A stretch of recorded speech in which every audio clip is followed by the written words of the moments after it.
it would come as a surprise. The secure communication system transmitting to the Ohio-class U.S. submarine fleet would be the first to receive the command. Patrolling both the Atlantic and Pacific Oceans, they are undetected.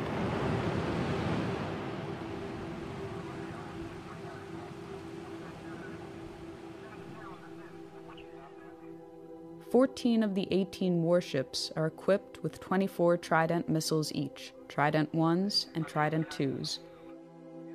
The remaining 4 are armed with 154 Tomahawk cruise missiles, which can be outfitted with nuclear warheads. The fleet as a whole represents half of the United States' strategic thermonuclear capability. A single Trident II missile is equipped with up to 8 nuclear warheads aboard a multiple independently targetable reentry vehicle, or MIRV. A single W-88 warhead delivers the equivalent of 475 kilotons of TNT. In the case of a full deployment, the United States could unleash over 400 such missiles with between 6 and 8 warheads each.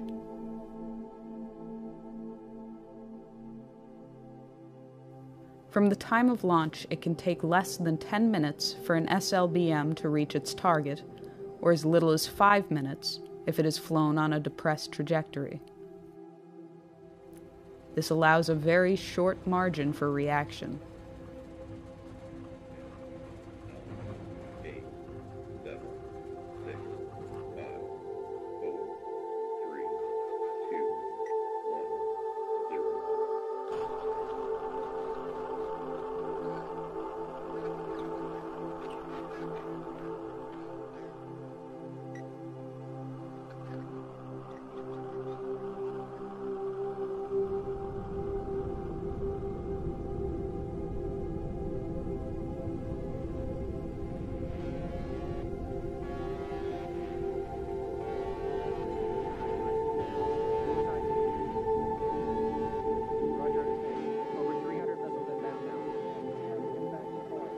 Early warning radar systems in Russia, China, and elsewhere immediately detect the missile plume.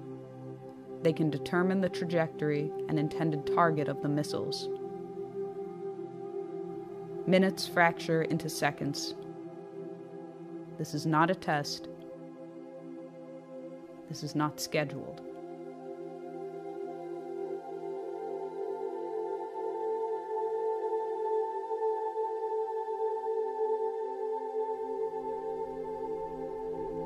Russian nuclear command and control systems, carried over from the Soviet era, leave little time to opt out or delay a full-fledged response.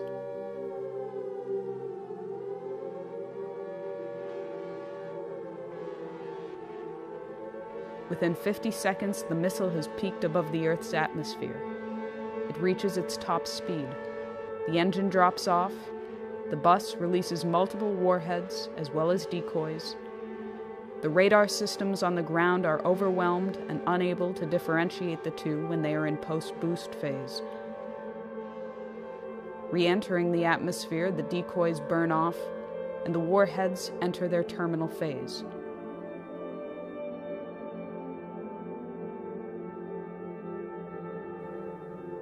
It will be less than 180 seconds before they touch down.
that goes off in full in the first shot. Now you have in the submarines, you have the warheads you have not yet discharged. Those go along the way as a second wave. After that, you're pretty much out of weapons. After which, most everybody is dead. Most logistical systems are dead, non-functional. You have a situation where the effect of this kind of firing creates a continuing effect which may go for several years. Now, instead of having one bomb, which is really it's a nuclear super bomb with thermonuclear implications. Now, imagine you have the same kind of thing or less, and you have not one big bomb. You have a whole barrage of such things. The exchange involves Russia. It involves China, which has a very significant thermonuclear arsenal. It implicitly involves India. It involves the United States. It involves the extermination virtually of Western Europe.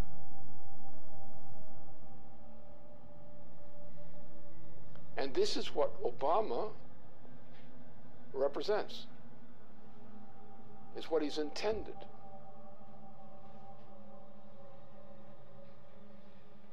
This is the end of civilization.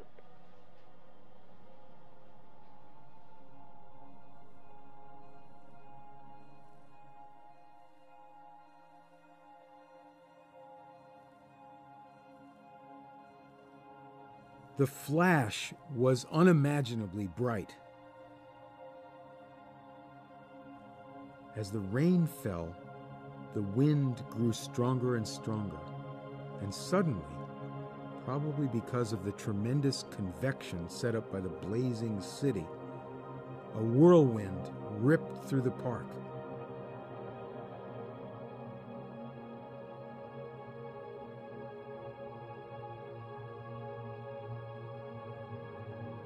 They all felt terribly thirsty, and they drank from the river.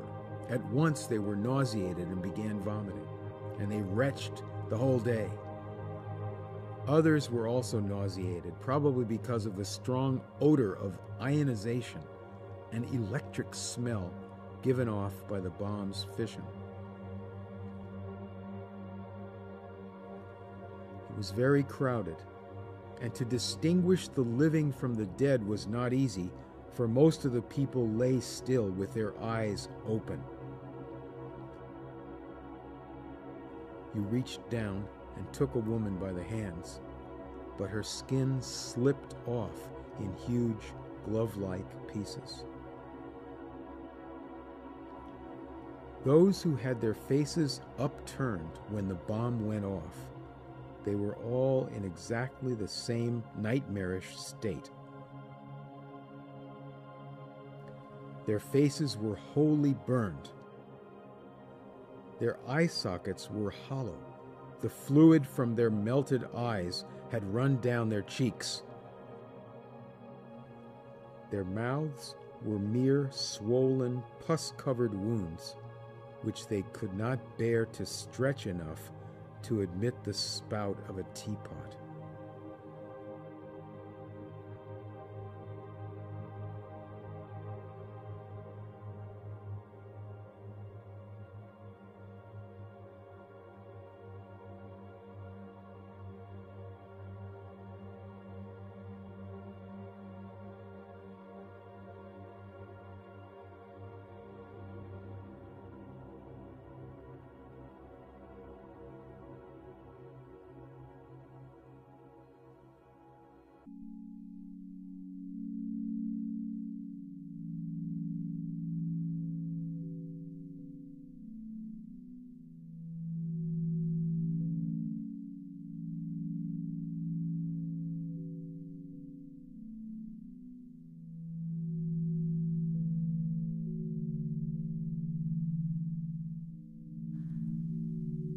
The current world population is 7 billion persons.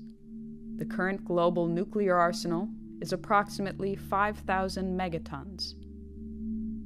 After a full nuclear exchange and the immediate loss of life at the points of direct impact and surrounding fallout zones, the ongoing environmental, climatic, and social consequences continue for years. The dust and soot picked up from fires, burning cities, and other target sites has been compared to a volcanic eruption, but far more long-lasting.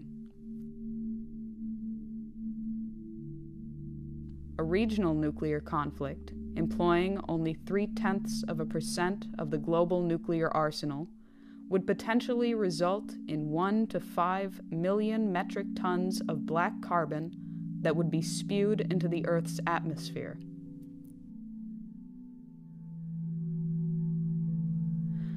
A spring or summer attack, or an attack in the extended region of the subtropics, would inevitably cause the smoke injections to heat, absorbing shortwave radiation, and to rise.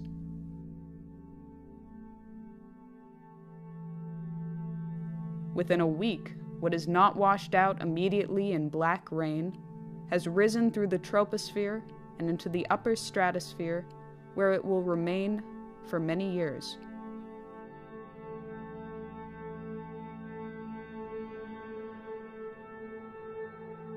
The smoke cloud and the absorption of residual particles plunges global surface temperatures. While a regional nuclear exchange could result in global surface temperatures decreasing by 2 degrees Celsius, a large-scale nuclear conflict could alter these temperatures by -7 degrees or more. In the depth of the last ice age, some 18,000 years ago, the temperature difference from today was -5 degrees.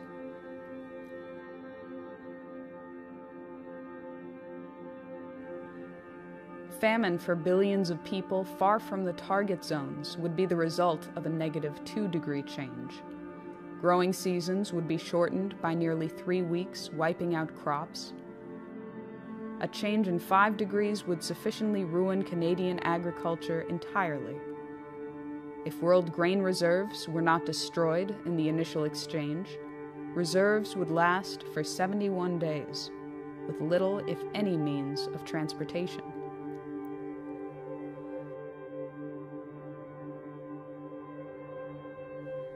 The global hydrological cycle would be disrupted due to the rapid climate change, and global precipitation would likely drop by 45%. The total integrated dose of radiation to living things could reach up to half the level of lethality for human beings, even in regions of the world outside the war latitudes. If nuclear installations were targeted, including plants, fuel cycle installations, and waste dumps, and nuclear materials were vaporized, it would create a very long-lasting impact on survivors.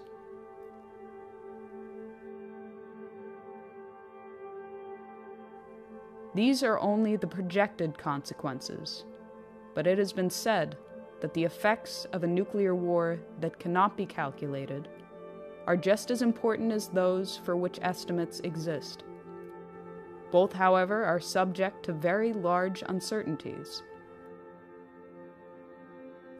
These estimated consequences have, so far, survived the scrutiny of scientists in the East and West for the past 30 years.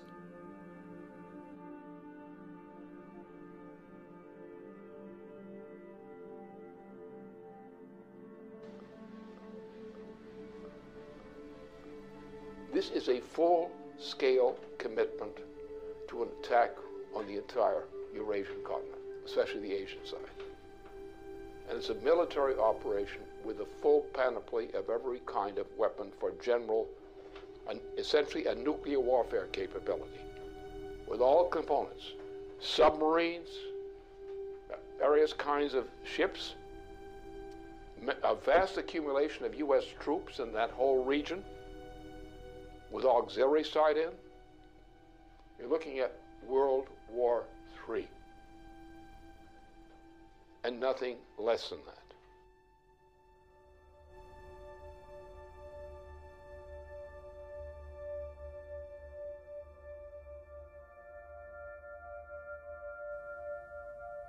In the period of late 2011, U.S. President Barack Obama inaugurated a Pacific Century, or a Pacific Pivot, which expands U.S. military presence in the naval theaters of the Pacific and Indian Oceans.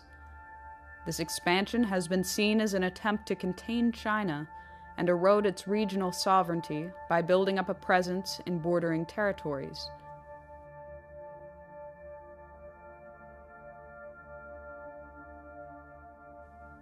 Barack Obama's rebalance to the Pacific includes plans that would take effect over the coming years to station 4 littoral combat ships in Singapore, to obtain increased U.S. access to the Australian naval base at Perth, and increase troop levels at Darwin to 2,500 troops.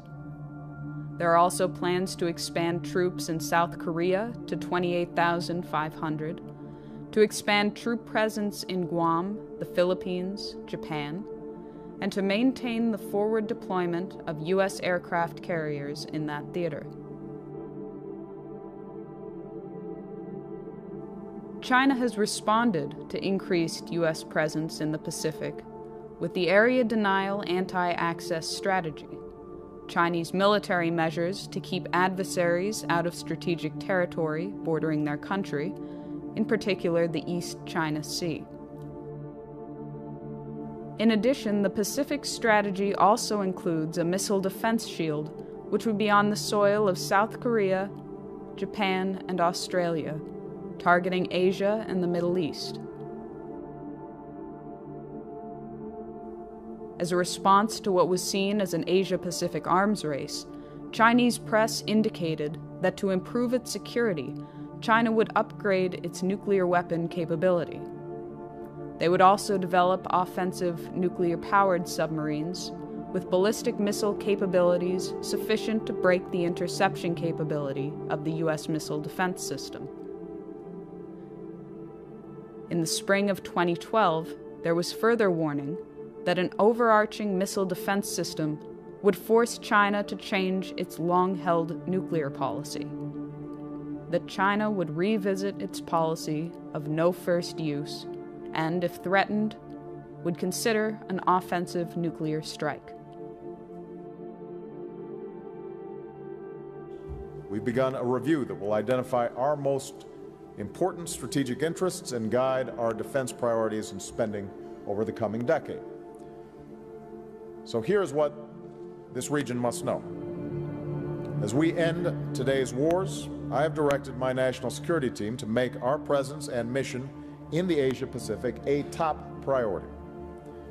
As a result, reductions in U.S. defense spending will not, I repeat, will not come at the expense of the Asia-Pacific. My guidance is clear. As we plan and budget for the future, we will allocate the resources necessary to maintain our strong military presence in this region.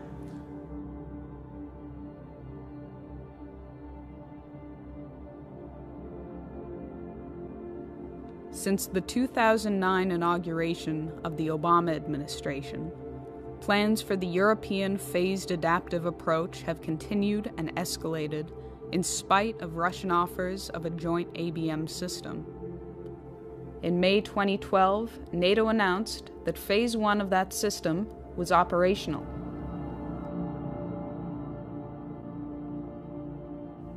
Phase 1 includes the deployment of ballistic missile defense systems along the perimeter of Russia. As part of Phase 1, the United States has deployed a missile defense radar to Turkey. As of March 2011, an Aegis ship with BMD capabilities was deployed to the Mediterranean Sea, where it currently maintains a presence. An agreement was reached with Romania to host a U.S. land-based BMD interceptor site. Agreements were also reached with Poland to host a similar site.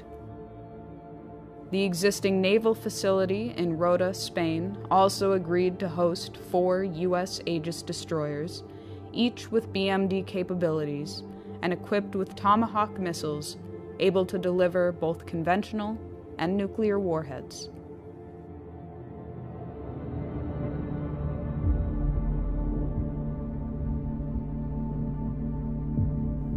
Responding to the inauguration of Phase 1, Chief of the General Staff of the Russian Armed Forces, General Nikolai Makarov, warned that while a joint U.S.-Russia development of a BMD system was an option that should be pursued, the continued buildup of a BMD system on Russia's border was seen as a threat to Russian security and a provocation.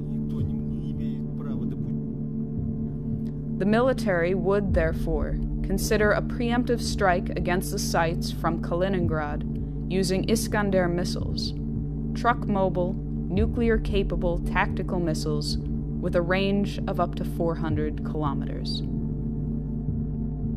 Размещение новых ударных вооружений на юге и северо-западе России.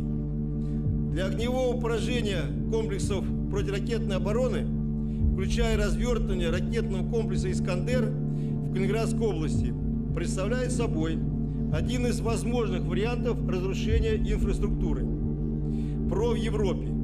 С учетом дестабилизирующего характера системы ПРО, а именно создание иллюзии нанесения безнаказанного разоружающего удара, принятие решения об упреждающем применении имеющихся средств поражения будет приниматься в период обострения обстановки.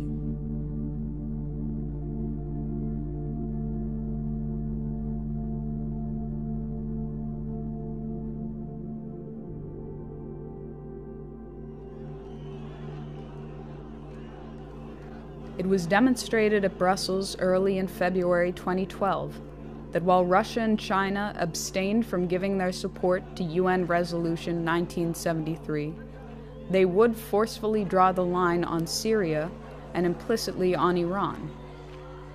That future interventions or regime change operations in violation of the United Nations' professed commitment to defend the sovereignty of all independent states would no longer be tolerated and would be countered by force if necessary. Даже выйти на те параметры, которые прописаны в этом договоре. Одновременно будет развернута очень широкая работа к тем, чтобы все страны или весь ядерный клуб, который очень обширен сейчас, подключились к этому договору. Мы понимаем, что так нельзя. Радикалов. Я уже не говорю, что в какой-нибудь момент такие действия, которые подрывают государственный суверенитет, могут закончиться вполне себе такой полноценной региональной войной. И даже, никого не хочу пугать, с применением ядерного оружия.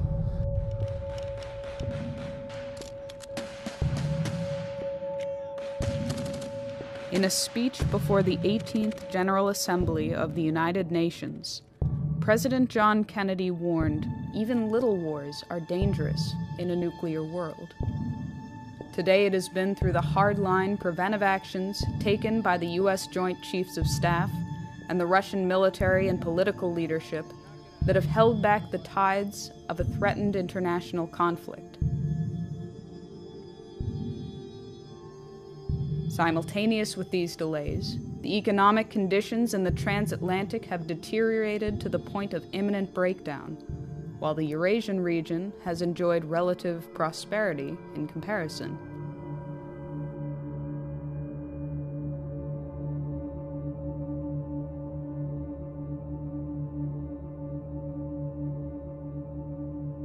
Since the hyperinflationary measures started in 2008 and continue unabated to this day, the transatlantic economies are in ruins and no longer maintain the semblance of economic power they had 30 years ago. Similarly, NATO no longer maintains the military power it had during the Cold War.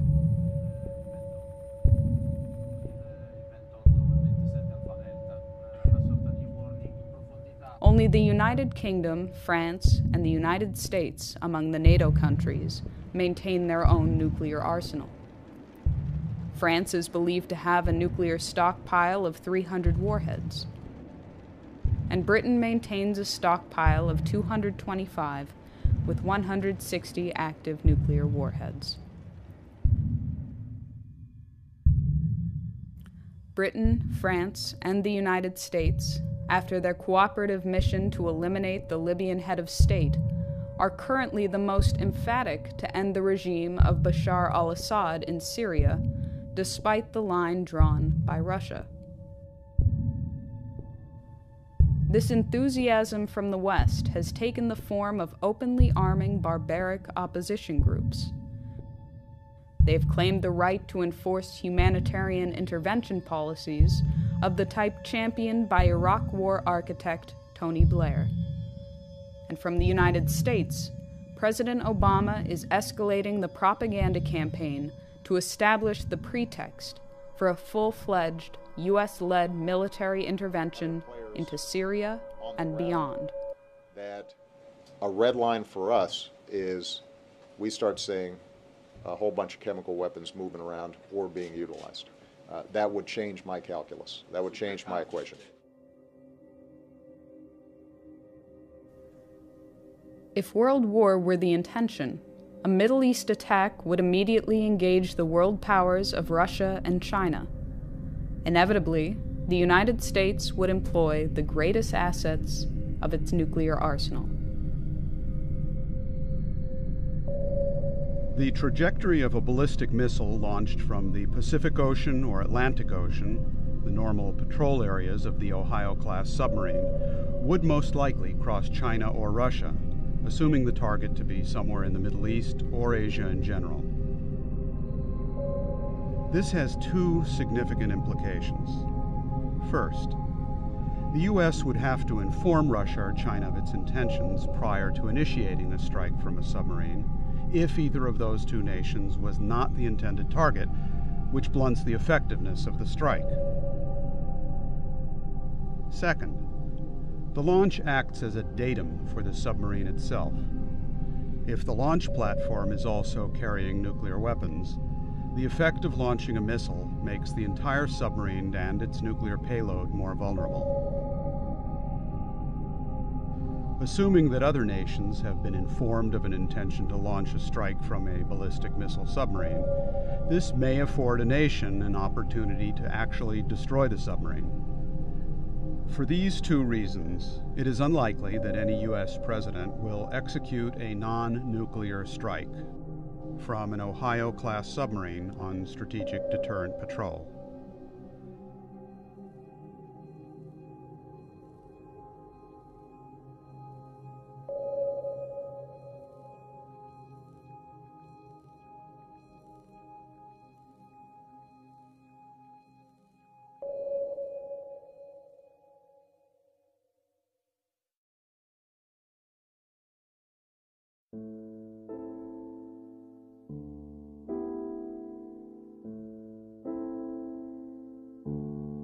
At the commencement of the August 1983 Erice Conference on the technological basis on which to build peace, Chairman Antonino Zikiki spoke of the consequences to humanity and the planet as a whole if a personality came on the scene foolish enough to provoke a worldwide thermonuclear confrontation. He warned that in history, fools have never been lacking. Sooner or later, in 10, 20, or maybe 100 years, a fool will come forth. When the fool appears on the scene, mankind will find itself with hundreds of millions of dead, with the ozone layer destroyed by 50%, with the average temperature of the planet lowered by at least 7 degrees.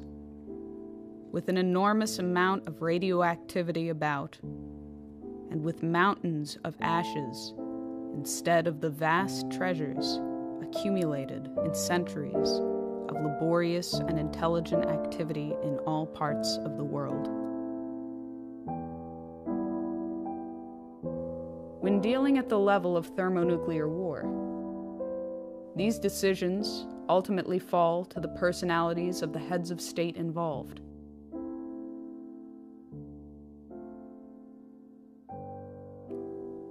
When the American people chose Dwight D. Eisenhower to lead the nation, it was his handling of the Suez Crisis which drew us back from what would have inevitably escalated into nuclear war. Is the language of atomic warfare.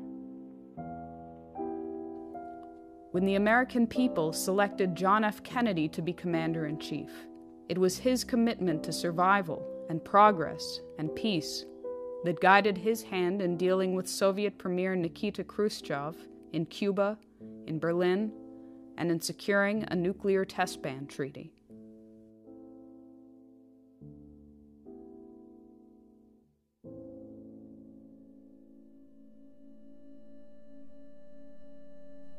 Today, the American people have chosen Barack Obama, who, at the earliest phase of his presidency, was already moving the apparatus into place that could and would trigger a worldwide nuclear holocaust. Obama, on his part, is clinically insane. His state of mind, as manifest, is that of a clinically insane person. And it's a clinical insanity of the Nero type. So therefore, he is in a mood and on a road toward his own self-annihilation, whether as a personality or even more drastic measures. That is coming. This man is a type who's capable of suicide. This may be the first clear suicide case in the U.S. presidency. He's in the direction of getting there. Whether he actually gets there, the fact remains he's now developing rapidly in that direction.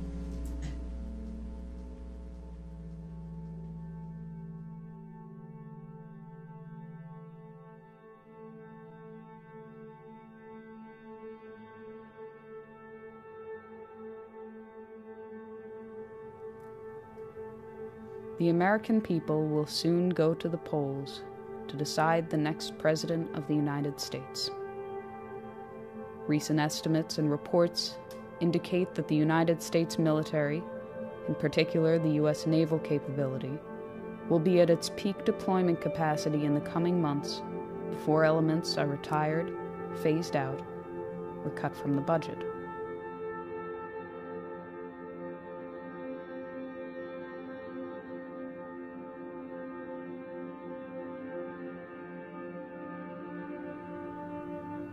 If ever there were a time to launch an attack, it would be now, in these coming months.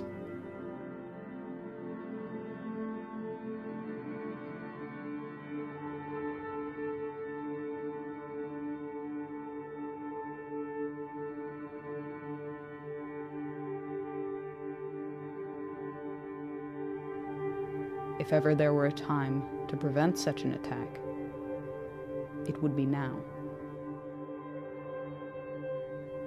before the consequences of the November 6 election.